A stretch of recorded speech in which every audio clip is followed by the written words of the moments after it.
Greetings to everyone. We now come to the second topic under evaluating messages and or images under purposive communication. So before this one, we tackled linguistic landscape, and today we're going to have geosemiotics. So let's have a background on how this term is being defined through this paragraph. Let's read. So looking at a particular sign, you may notice that the various elements, different characters, colors, the shapes, they are used in that symbol that have meaning and elements symbolic in the message they want to convey. So let's try to pay attention to the various features, including color, size, shape, and where the sign is placed. They may be used in analyzing the symbolic and contextual meaning of signs. This is what linguists call as geosemiotics. It is mode of analyzing signs. Okay, so when we analyze different signs, we are actually doing what we call geosemiotics. So geosemiotics is the study of the social meaning of the material placement of signs in the world. So a while ago, we also mentioned on where is the sign located or where it is posted. Okay, so that is also part of geosemiotics. By signs, we mean to include any semiotic system, including language and discourse. So if you look at a sign more critically, you would likely understand the intention of the maker and his purpose.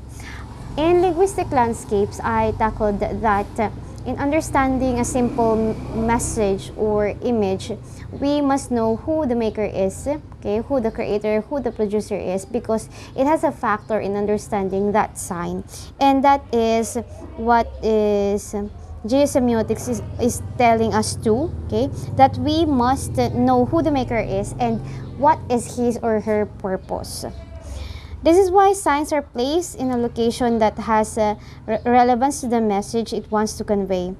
So, like for example, there's a one-way sign, and then you could actually see that the street is a two-way street. So, we must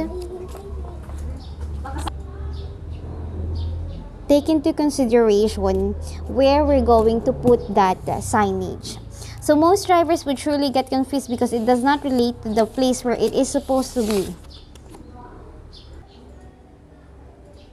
So let us note that the language and placement of signs are just two of semiotic systems. So there are a lot of things to be considered in order to analyze a certain sign, okay? We also have the font, the images, okay? And the characters, let's say the cartoon characters. Because signs are so varied across the linguistic landscape, we need to pay attention to all the semiotic choices of the maker.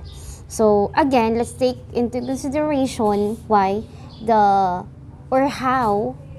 what is the reason behind the making of this signage of the maker. We must know why he has chosen this kind of font, this type of color, and so on and so forth.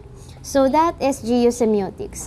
Again, geosemiotics is the analysis of signs, and these signs are also called linguistic landscape. Again, we are on this chapter focusing on evaluating messages and or images. So thank you for listening.